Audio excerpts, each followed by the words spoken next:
Hello दोस्तों, स्वागत है आपका हमारे चैनल हॉस्पिटल नौकरी पर। मैं हूं सुरज अगदाले गावड़े और आज जो सब्जेक्ट के बारे में हम बात करने जा रहे हैं वो है माइक्रोबायोलॉजी या सूक्ष्म जैविकी।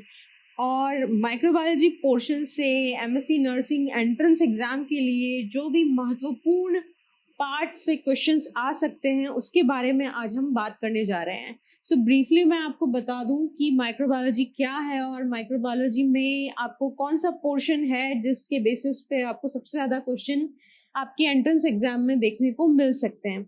तो दोस्तों, माइक्रोबायोलॉजी जैसे कि आप जानते हैं, it is the science which deals with the study of micro organisms और वेरी टाइनी ऑर्गेनिजम्स।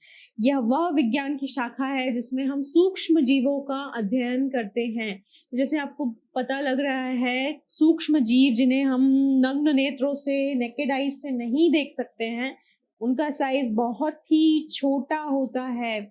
और सूक्ष्म जीव यत्र तत्र सर्वत्र, सभी जगह आप इमेजिन भी नहीं कर सकते, वहां पर भी ये सभी जगह उपस्थित होते हैं। तो हमने इनको कैटेगराइज किया है। बेसिकली अगर हम नर्सिंग की बात करें तो मेडिकल माइक्रोबायोलॉजी पे हमारा ज़्यादा फोकस होता है, medical microbiology and infection control.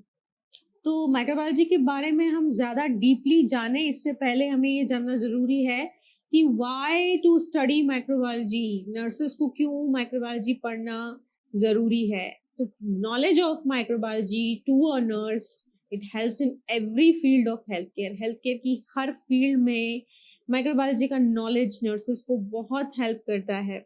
Nurses को पता होता है कि mode of spread of infection क्या है, इन्फेक्शन कैसे फैलता है ना। इसका नॉलेज से वो इन्फेक्शन को कंट्रोल कर सकते हैं। मेडिकल माइक्रोबायोलॉजी की अंडरस्टैंडिंग से वो पॉजिटिव एजेंट के बारे में जानते हैं, अलग अलग डिसीजेस के पॉजिटिव एजेंट कैसे क्या होते हैं और वो कैसे स्प्रेड होते हैं, जैसे कि पेशेंट केयर में उनको बहुत सहायता मिलती है। अगर आप देखें, अभी तो इंडिया में अभी भी हॉस्पिटल एक्वायर्ड इन्फेक्शंस का दर बहुत ज़्यादा है। तो माइक्रोबायोलॉजी की एक अच्छी नॉलेज जिसको होगा, नर्स को, या हम कहें कि इन्फेक्शन कंट्रोल नर्स की स्पेसिफिकली बात करें, तो बहुत कुछ जो है प्रिवेंटेबल होते हैं हॉस्पिटल एक्वायर्ड इन्फेक्शंस। तो इन्फेक्शंस के बारे में जानना, पॉजिटिव एजेंट्स के बारे में जानना, उनको कैसे हमें आर्टिकल्स को, मटेरियल्स को स्टरलाइज करना है, डिसइंफेक्ट करना है, स्टैंडर्ड प्रिकॉशंस क्या होते हैं, यूनिवर्सल प्रिकॉशंस क्या होते हैं, care bundles for infection control, infection prevention क्या होता है, ये सब हमें माइक्रोबायोलॉजी से मिलता है। तो इसका नॉलेज बहुत ही महत्वपूर्ण होता है इम्यूनाइजेशन में। और इम्यूनाइजेशन का क्या रोल है अलग अलग डिसीजेस को कंट्रोल करने में, ये सारी चीज़ें हम पढ़ते हैं माइक्रोबायोलॉजी में। तो बहुत महत्वपूर्ण है। अगर आपका सिलेबस देखा जाए बीएससी फर्स्ट ईयर का, तो पूरे सिलेबस को हम बेसिकली एंट्रेंस एग्जाम पर्पज से हम 3 बेसिक कैटेगरीज में इसको डिवाइड कर सकते हैं। पहला है आपका हिस्टोरिकल पर्सपेक्टिव। माइक्रोबायोलॉजी को एज अ साइंस एस्टेब्लिश करने में किन महत्वपूर्ण साइंटिस्ट का योगदान था, उन्होंने क्या एक्सपेरिमेंट्स किए, और इसमें आ जाता है डिस्कवरीज जो थी, इम्पोर्टेंट डिस्कवरीज थी, है ना। तो Antonie van Leeuwenhoek is also known as father of microbiology, जिन्होंने अपना खुद का माइक्रोस्कोप बनाया था और उससे उन्होंने सबसे पहली बार सूक्ष्म जीवों की उपस्थिति के बारे में बताया था। फिर एक और क्वेश्चन यहाँ पर आता है, father of modern microbiology who is Louis Pasteur और लुई पाश्चर जिनको हम कहते हैं। इनके नाम बहुत सारी खोजें हैं, बहुत महत्वपूर्ण डिस्कवरीज इन्होंने की, चाहे फिर वो पाश्चराइजेशन की फील्ड हो, या स्टरलाइजेशन डिसइंफेक्शन हो, या फिर वैक्सीनेशन हो, या प्रिजर्वेशन टेक्निक्स हो। तो इनके नाम पर बहुत महत्वपूर्ण डिस्कवरीज हैं। रॉबर्ट कोक हैं, फादर ऑफ बैक्टीरियोलॉजी। उन्होंने बैक्टीरिया के बारे में बताया, बैक्टीरिया के रोल के बारे में बताया कि वो डिसीजेस कैसे कॉज करते हैं, स्पेशली माइकोबैक्टीरियम ट्यूबरक्लोसिस को आइसोलेट करना और ये प्रूव करना कि ये पॉजिटिव एजेंट है टीबी का, उसको कल्चर करना। प्योर कल्चर टेक्निक्स के दी इन्होंने, तो जैसे कि हम बैक्टीरिया को कल्चर कर पाए, फंगस को कल्चर कर पाए। फिर आपके जोसेफ लिस्टर हैं, फादर ऑफ एंटीसेप्टिक सर्जरी, जिन्होंने सबसे पहले इंट्रोड्यूस किया कि कार्बोलिक एसिड का अगर यूज़ किया जाए तो हम हॉस्पिटल एक्वायर्ड सर्जरी के दौरान जो इन्फेक्शंस हो जाते हैं पेशेंट्स को, वो उनको रोक पाएंगे. So he is known as father of antiseptic surgery. Then Paul Ehrlich को फादर ऑफ कीमोथेरेपी कहा जाता है. एडवर्ड जेनर, जिन्होंने सबसे पहला फर्स्ट सक्सेसफुल वैक्सीनेशन किया था स्मॉल पॉक्स के अगेंस्ट. तो ये कुछ महत्वपूर्ण साइंटिस्ट और उनकी डिस्कवरीज थी जिनके बारे में क्वेश्चंस पूछे जाते हैं कि इन्होंने क्या खोजें की थी, महत्वपूर्ण डिस्कवरीज. तो ये तो हुआ हिस्टोरिकल पर्सपेक्टिव. पर सेकंड जो है हम उसको डिवाइड कर सकते हैं diseases and their causative agents और पैथोजेंस एंड देयर डिसीजेस. ठीक है, तो जितनी भी डिसीजेस हैं उनके कॉजेटिव एजेंट्स आपको पता होना चाहिए. यहाँ पर आप कैटेगरीज बना सकते हैं, bacterial diseases and their causative agents, viral diseases and their causative agents, fungal, protozoan, parasitic diseases and their causative agents. तो जो नोन डिसीजेस हैं उनके कॉजेटिव एजेंट्स आपको बहुत क्लियरली पता होना चाहिए. इसी से एसोसिएटेड दो और टॉपिक आपके जो एग्जाम पर्पज से बहुत महत्वपूर्ण है वो है आपके इन्फेक्शन. इन्फेक्शन क्या है, इन्फेक्शन कैसे होता है, इसके मोड्स ऑफ ट्रांसमिशन क्या है, और इसी से एसोसिएटेड होता है आपका hospital acquired infection. Hospital acquired infection क्या होता है, किन्हें हम हॉस्पिटल एक्वायर्ड इन्फेक्शंस कहते हैं, और उनको उनके प्रिवेंटिव मेजर्स और कंट्रोल मेजर्स क्या क्या हैं. फिर आता है इसी से जुड़ा हुआ टॉपिक है aseptic techniques, sterilisation and disinfection. तो यहाँ पर आपको थरो नॉलेज होना चाहिए कि कहाँ पर हम क्या एसेप्टिक टेक्निक अप्लाई करते हैं, कौन सा मेथड हम अप्लाई कर रहे हैं. मोटे तौर पर हम इन टेक्निक्स को फिजिकल मेथड्स और chemical methods and mechanical methods में डिवाइड करते हैं. फिर कहाँ पर हम हीट का यूज़ कर रहे हैं, कहाँ हमें केमिकल का यूज़ करना है, ये सारा नॉलेज आपको यहाँ पर होना चाहिए.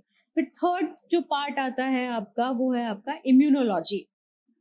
तो इम्यूनोलॉजी से काफ़ी सारे क्वेश्चंस बनते हैं.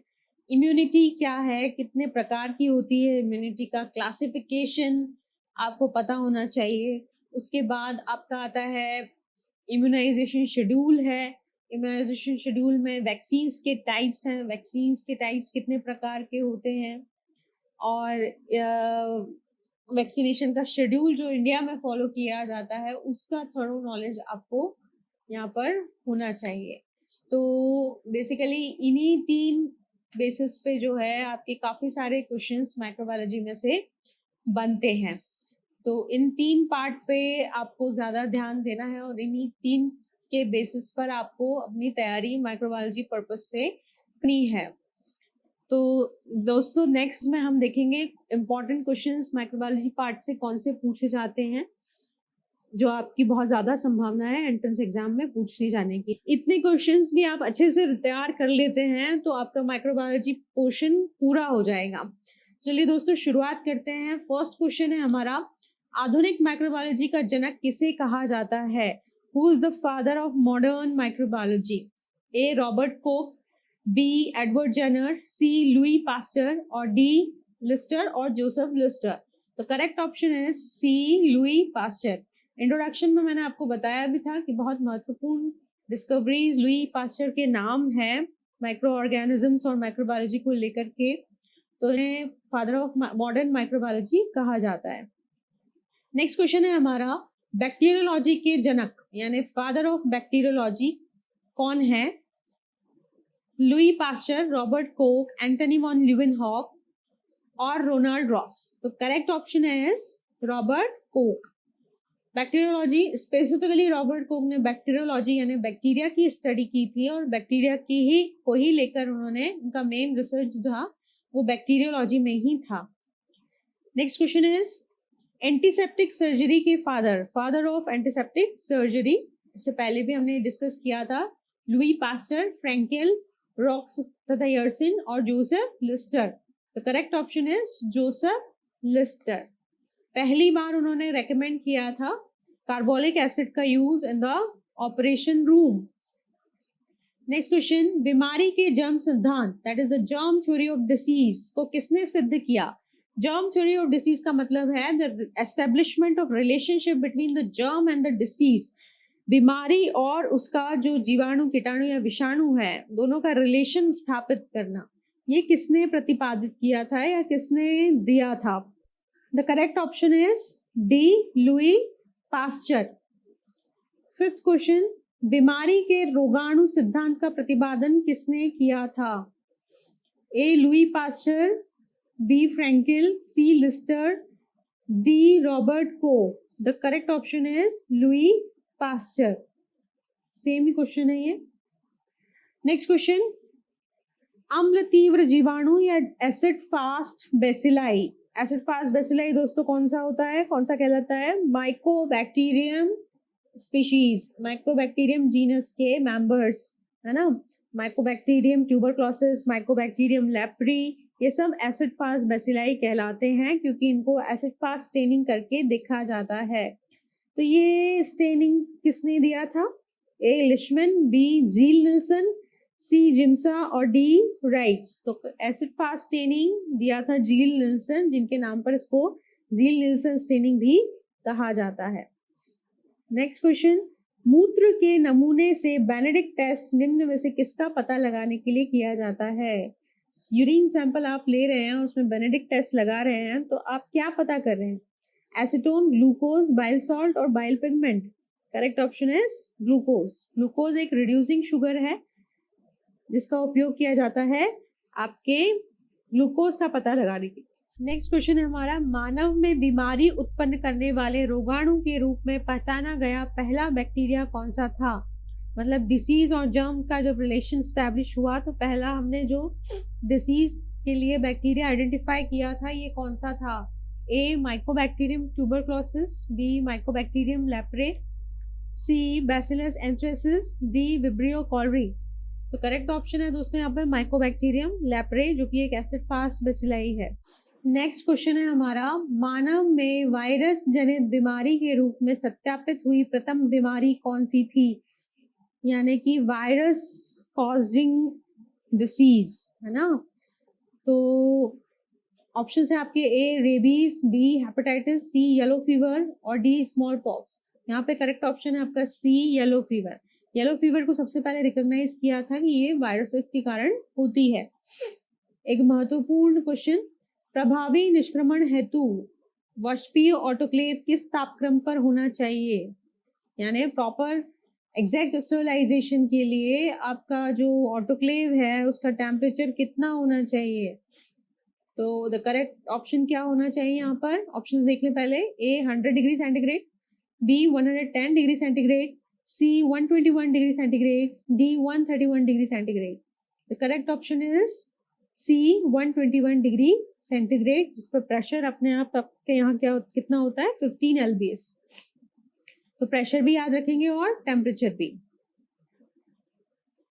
Next question is, क्लैब्स Loeffler bacilli किस जीवाणु का नाम है?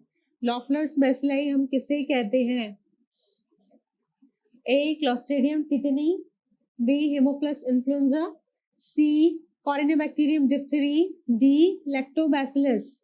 तो correct option will be, correct option क्या होगा यहाँ पर आपका? कॉरिनेबैक्टीरियम डिप्थेरी। नेक्स्ट क्वेश्चन, निम्न में से कौन सी प्रजाति मलेरिया परजीवी की नहीं है? A Plasmodium ovale, Plasmodium mexicana, Plasmodium malariae और Plasmodium vivax. Correct option is Plasmodium mexicana. ये स्पीशीज जो है मलेरिया कॉज नहीं करती। Next question, and again important question, malaria परजीवी का जीवन चक्र सर्वप्रथम किस वैज्ञानिक ने वर्णित किया था? मलेरिया का जो पैरासाइट है, प्रोटोजोआ है, malaria Plasmodium ovale, Plasmodium falciparum, Plasmodium malariae, Plasmodium vivax, इनका जीवन चक्र के बारे में सबसे पहले किसने बताया था? क्या वे रोनाल्ड रॉस थे, रॉबर्ट कोक थे, लुई पास्चर थे और बेंटिंग एवं बेस्ट? कौन थे? Correct option is Ronald Ross. Next question, निम्न में से कौन सा बेसिलाई कोक बेसिलस के नाम से जाना जाता है? Koch's bacilli, Mycobacterium tuberculosis, Mycobacterium leprae, Bacillus anthracis और Clostridium tetani. Correct option is Mycobacterium tuberculosis. Extensively इस पर रिसर्च किया था रॉबर्ट कोक ने और इसे कल्चर और स्टेन करने की टेक्निक के बारे में भी बताया था। Again one more important question, HIV निम्न में से किस समूह का वायरस है? फ्लेवीवायरस, रेट्रोवायरस, रैप्डोवायरस और हेपेंडावायरस। करेक्ट ऑप्शन है रेट्रोवायरस। HIV को रेट्रोवायरस क्यों कहा जाता है? क्योंकि इसका जो जीनोम है वो RNA है और होस्ट सेल में जाकर के ये अपने RNA को रिवर्स ट्रांसक्रिप्टेज की सहायता से DNA में बदल देता है, इसलिए ये रेट्रोवायरस फैमिली का मेंबर है। नेक्स्ट क्वेश्चन, डेंगू वायरस का कौन सा सीरोटाइप सबसे खतरनाक है?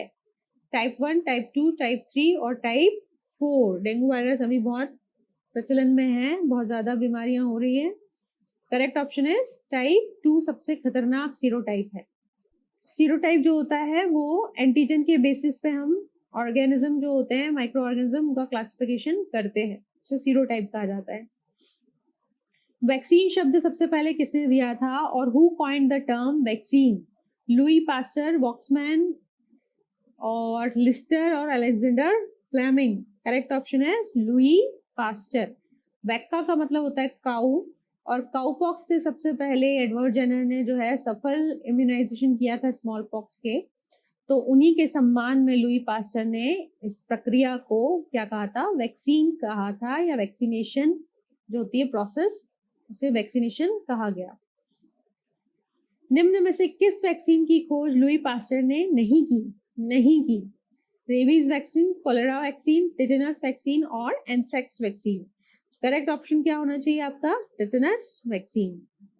पैथोजन कहलाते हैं या पैथोजन किन्हें कहते हैं हम? ए, सूक्ष्म जीव जो रोग पैदा करते हैं। बी, सूक्ष्म जीव जो जानवरों में पाए जाते हैं। जीवाणु जो लाभदायक होते हैं। जीवाणु जो पौधों में पाए जाते हैं। देखिए सी और डी तो कतई नहीं है, बिल्कुल भी नहीं है, बी भी नहीं है। करेक्ट ऑप्शन क्या होगा? ये सूक्ष्म जीव जो रोग पैदा करते हैं उन्हें हम पैथोजन कहते हैं।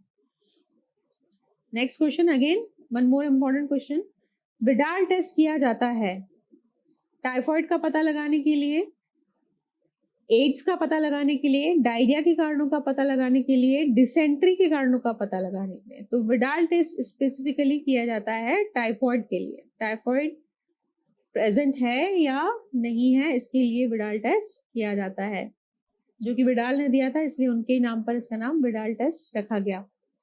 स्टरलाइजेशन तकनीक, हॉट एयर ओवन एवं ऑटोक्लेव की खोज किस व्यक्ति ने की थी? महत्वपूर्ण क्वेश्चन, जो हिस्टोरिकल पर्सपेक्टिव से, जैसे मैंने आपको बताया था क्वेश्चंस बहुत आते हैं। Robert Koch, Lister, Knoll and Ruska, Louis Pasteur. Correct option is D, Louis Pasteur, जो हमने इंट्रोडक्शन में आपको मैंने बताया था। गहन चिकित्सा इकाई यानी ICU में नोजोकोमियल निमोनिया के लिए उत्तरदायी रोगाणु है। अगेन मैंने आपको जैसे बताया था कि हॉस्पिटल एक्वायर्ड इन्फेक्शन, यहाँ से भी काफी क्वेश्चंस बनते हैं।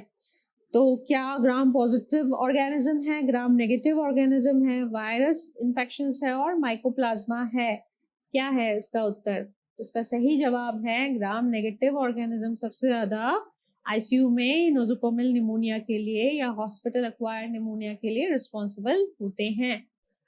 एसेप्सिस का मतलब है, एसेप्सिस का क्या मतलब है?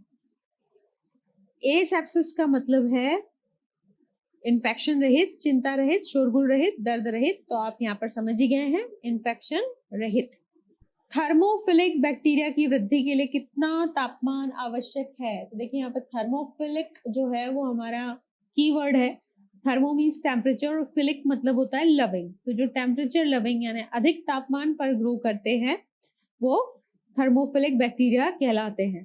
सो 20 डिग्री और 35 डिग्री तो नहीं है यहाँ पर। अच्छा, अगर हम कहते हैं कि हाइपर थर्मोफिलिक तो आंसर होता हमारा 85 डिग्री। यहाँ पे सिर्फ थर्मोफिलिक कहा है तो आंसर हमारा होगा सी, 55 डिग्री सेंटीग्रेड। महत्वपूर्ण क्वेश्चन, एंडोस्कोप का स्टरलाइजेशन किस विधि द्वारा किया जाता है?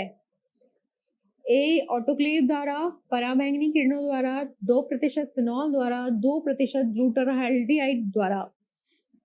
करेक्ट ऑप्शन आपका क्या होगा? 2% ग्लूटाराल्डिहाइड द्वारा किया जाता है, जो कि एक हाई एफिशिएंसी वाला हाई लेवल डिसइंफेक्टेंट जिसको कहा जाता है। नेक्स्ट क्वेश्चन, बैक्टीरिया में मीजोजोम का क्या अर्थ है? ए, श्वसन, बी, कोशिका विभाजन, सी, बीजाणु निर्माण या स्पोरुलेशन, या ऑल ऑफ द अबाउ, उपयुक्त सभी। इसका उत्तर होना चाहिए डी, उपयुक्त सभी। बैक्टीरिया में मीजोजोम जो है वो रेस्पायरेशन के भी काम आते हैं, सेल डिवीजन के भी काम आते हैं और स्पोरुलेशन में भी काम आते हैं। नेक्स्ट क्वेश्चन, कैप्सूल का बैक्टीरिया में क्या कार्य है? What is the function of capsule in bacteria? A, इसे सतह से चिपकाए रखने में मददगार होना, बी, फैगोसाइटोसिस से सुरक्षा, सी, पोषक पदार्थ प्रदान करता है, डी, उपयुक्त सभी। तो यहाँ पर इसका भी उत्तर होगा उपयुक्त सभी कार्य जो हैं कैप्सूल के होते हैं। नेक्स्ट क्वेश्चन है, स्फेरिकल बैक्टीरिया जो कि चेन्स में पाए जाते हैं, तो स्फेरिकल इन चेन क्या होगा दोस्तों? ए, स्ट्रेप्टोकोकाई, बी, स्टेफाइलोकोकाई, सी, स्ट्रेप्टोबैसिलाई, डी, स्पाइरोकीट्स।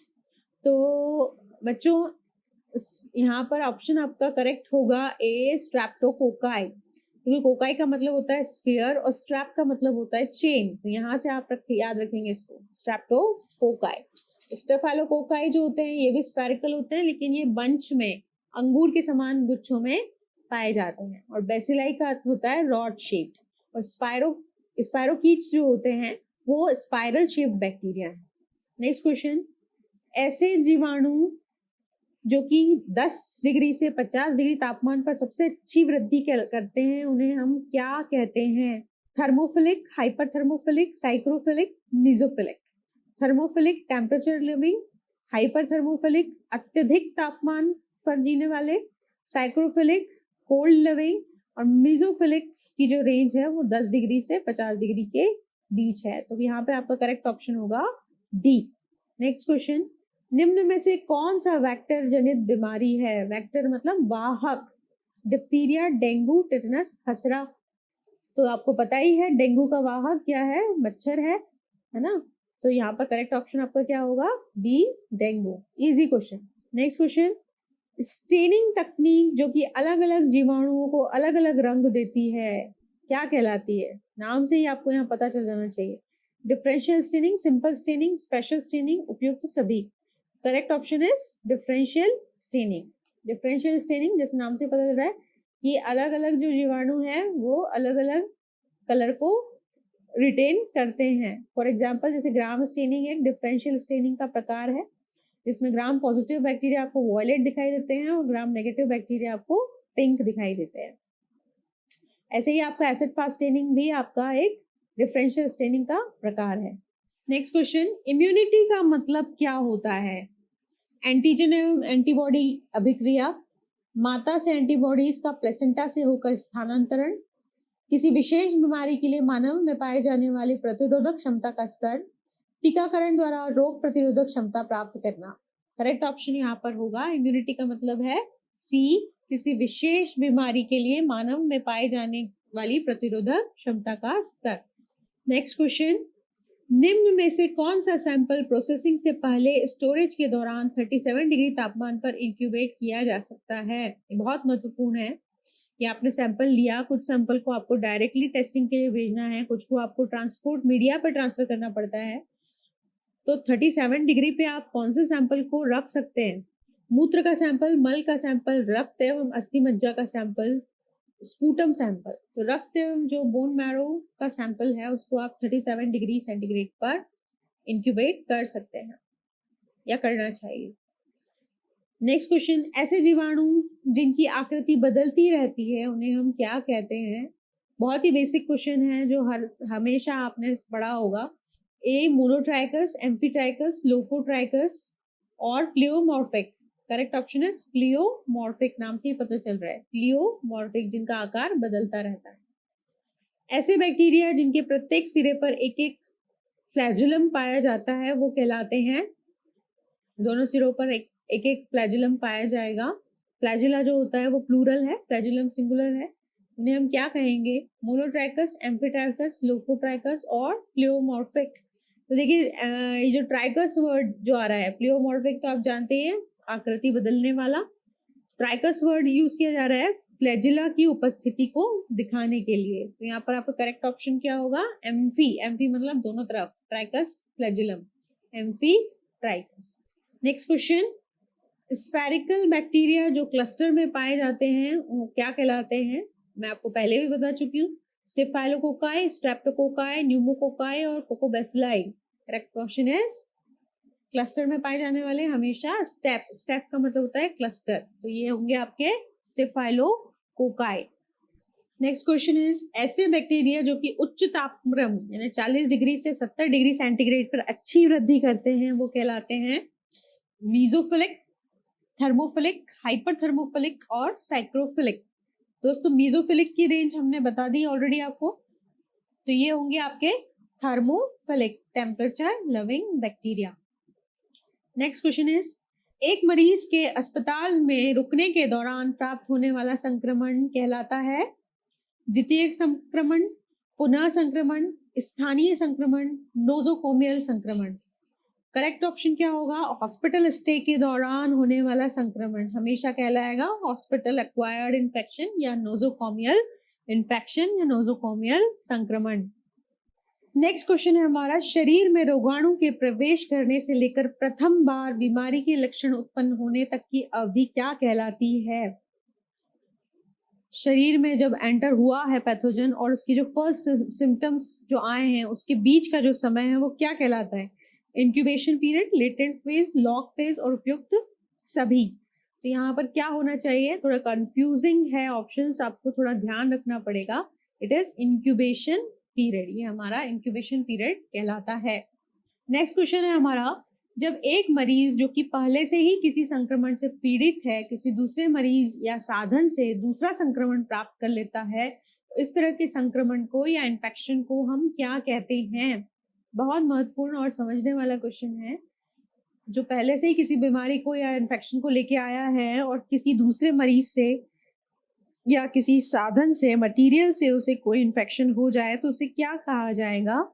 करेक्ट ऑप्शन है क्या होना चाहिए? Contagious infection, chronic infection, cross infection और latent infection. Correct option is cross infection.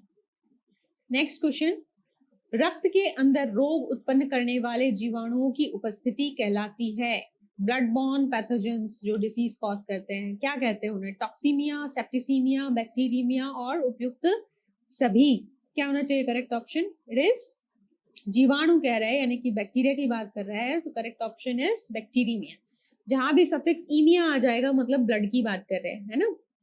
Next question is निम्न में से टोगा वायरस समूह का वायरस है, टोगा वायरस समूह का वायरस कौन सा है?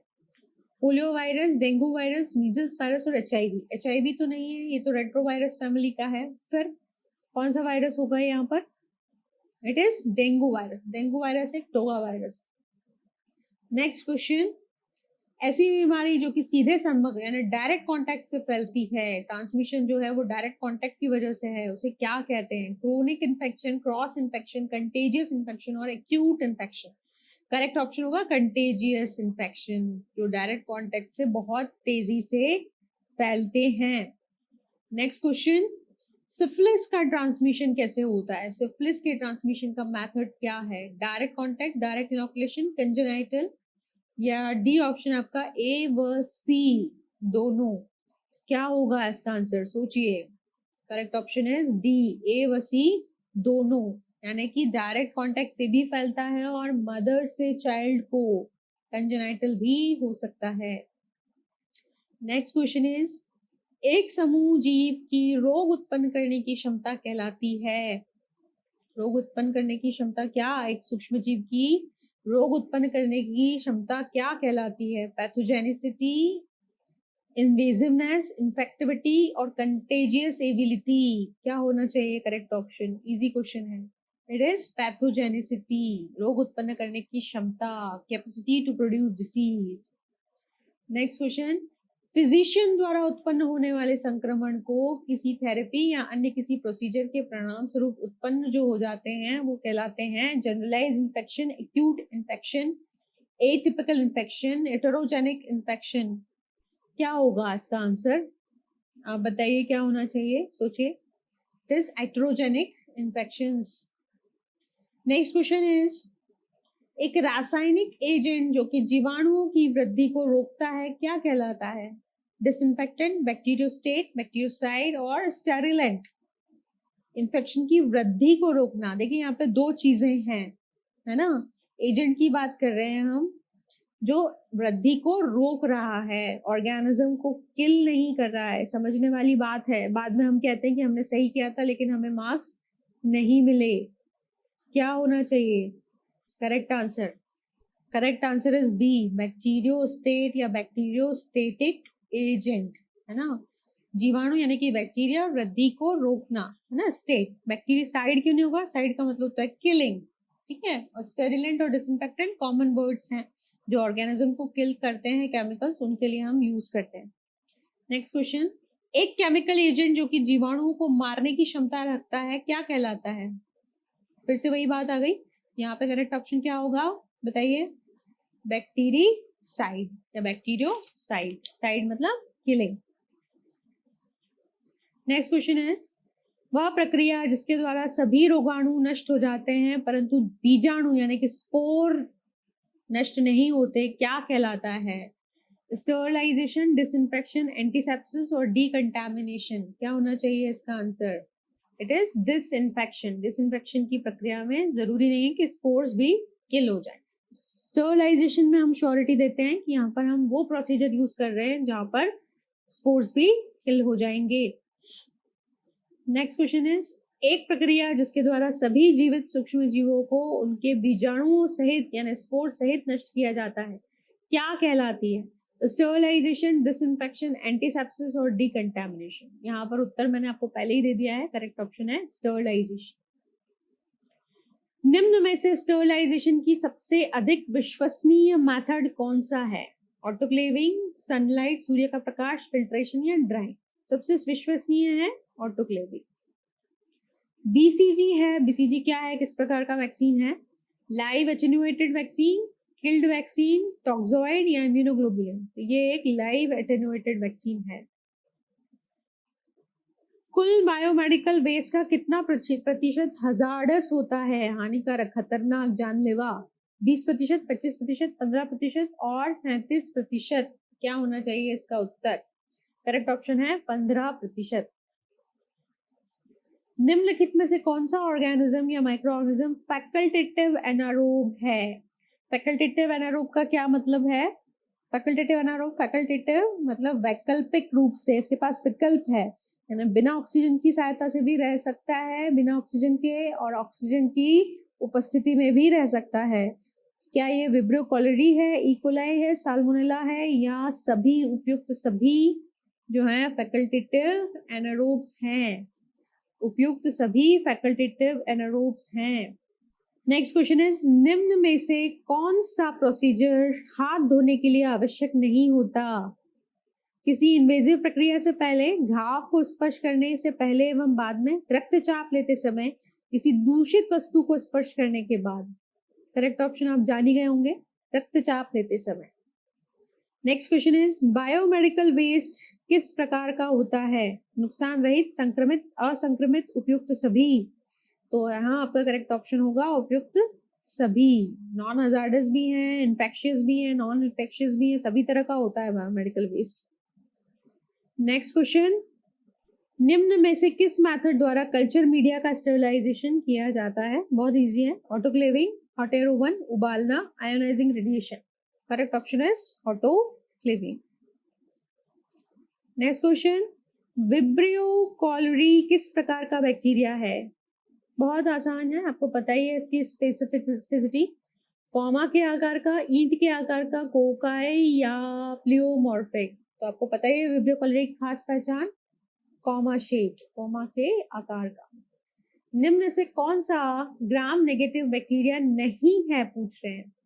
निजेरिया meningitis, E coli, Klebsiella, Corynebacterium, diphtheriae. Correct option बताइए क्या होना चाहिए आपके हिसाब से? It is Corynebacterium diphtheriae. ये ग्राम पॉजिटिव बैक्टीरिया, बाकी सब ग्राम निगेटिव है।